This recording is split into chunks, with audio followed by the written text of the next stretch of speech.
Kung Fu is awesome, but people know so little about it. Well, today I'll tell you all about Chinese Kung Fu.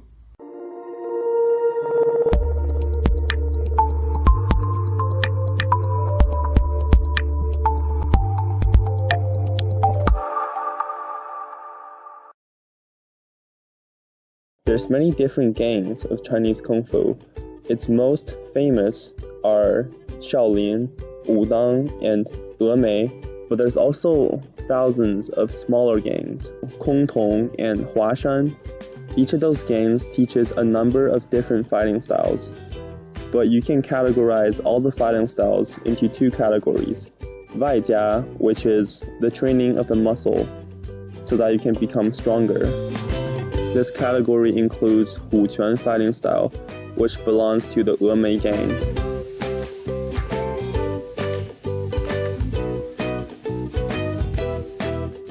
Tieshazhang, which belongs to Shaolin gang.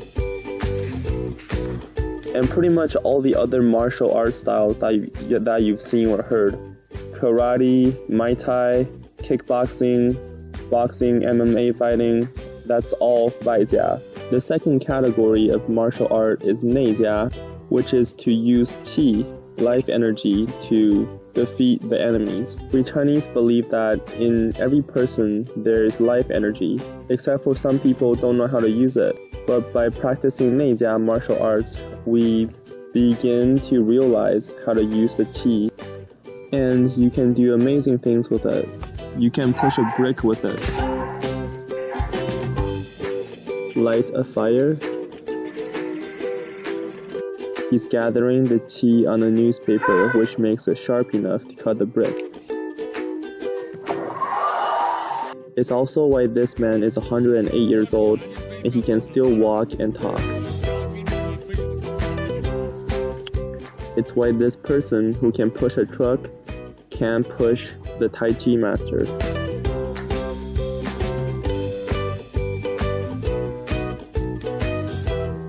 Most of the Chinese martial art gangs uses a mix in between Waijia and Neijia, but the one which primarily focused on Neijia is Wudang gang. Within the gang, there's three well-known Neijia fighting styles. The famous Tai Ji Quan, Xing Yi Quan, which is based on Tai Chi but have more attack power,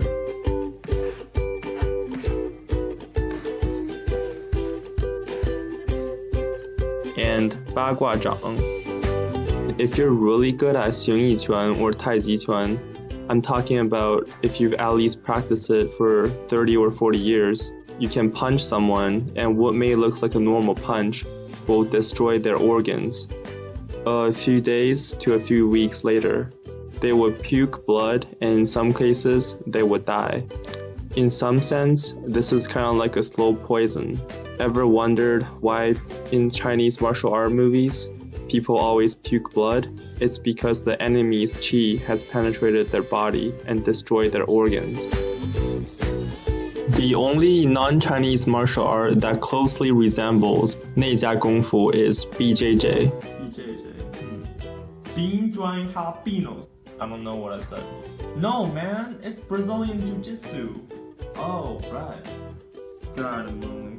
Some examples of the Chinese fighting styles that combine Neijia and Waijia Kung Fu are Rouquan,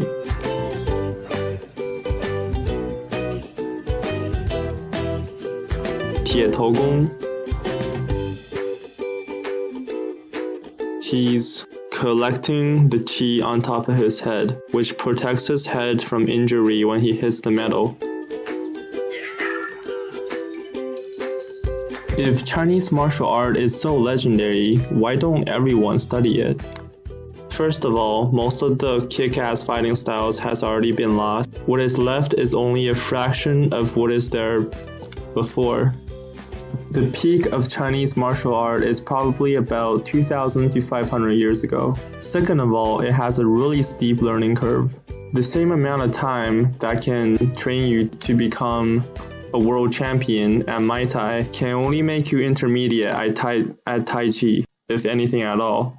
Tai Chi is like a form of meditation specifically designed to develop Qi.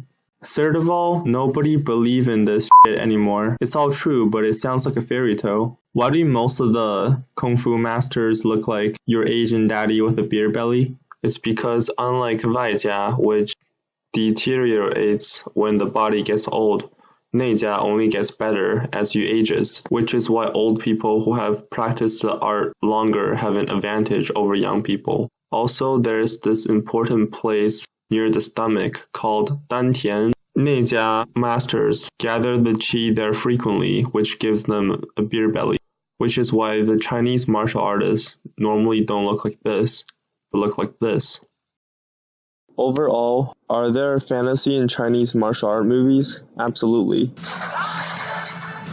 Oh, bullshit.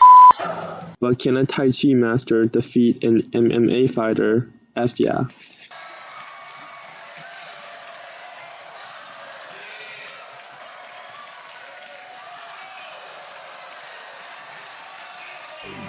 And also, it's not Sifu or Shifu, it's Shifu. You're wrong, Panda.